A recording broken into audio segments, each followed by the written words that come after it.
क्या अमेरिका की जिद की वजह से गई हसीना सरकार? क्या सेंट मार्टिन आइलैंड बना तख्ता पलट की वजह? क्या बंगाल की खाड़ी पर कब्जे की लड़ाई में झुलसा बांग्लादेश?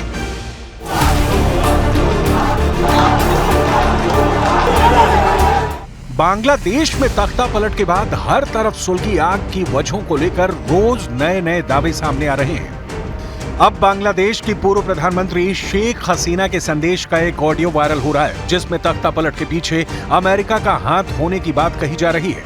वायरल ऑडियो में हसीना की तरफ से यह दावा किया गया है कि उन्हें सत्ता से हटाने में और देश के भीतर अशांति फैलाने में अमेरिका का हाथ है। अमेरिका ने ही बांग्लादेश की कट्टरपंथी ताकतों के साथ मिलकर साजिश रची। अगर उन्होंने अमेरिका के सामने सेंट मार्टिन द्वीप की संप्रभुता छोड़ने की पेशकश की होती तो वो आराम से सरकार चलाते। हालांकि शेख हसीना के इस कथित स्टेटमेंट पर भी सवाल उठ रहे हैं।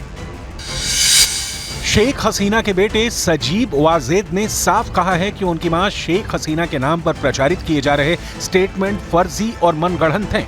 देश छोड़ते समय या देश छोड़ने के बाद से अब तक कोई स्टेटमेंट जारी नहीं किया गया है। शेख हसीना के इस वायरल ऑडियो के सामने आने के बाद से लोगों के मन में सेंट मार्टिन आइलैंड को लेकर भी सवाल उठने लगे हैं कि अमेरिका को इस आइलैंड की ऐसी क्या जरूरत पड़ गई कि उसने इसके लिए बांग्लादेश में तख्ता पलट जैसा कदम उठा लिया। बंगाल की खाड़ी के उत्तर पूर्व में 3 वर्ग किलोमीटर का आइलैंड है सेंट मार्टिन। बांग्लादेश के सबसे दक्षिणी छोर पर मौजूद है सेंट मार्टिन आइलैंड। म्यांमार से लंबे विवाद के बाद 2012 में बांग्लादेश को मिला। अपनी भौगोलिक स्थिति की वजह से सेंट मार्टिन आइलैंड पर दुनिया भर में कहीं से आसानी से संपर्क किया जा सकता है। बंगाल की खाड़ी में सैन्य ठिकाना बनाने के लिए अमेरिका सेंट मार्टिन पर कब्जा जमाना चाहता है।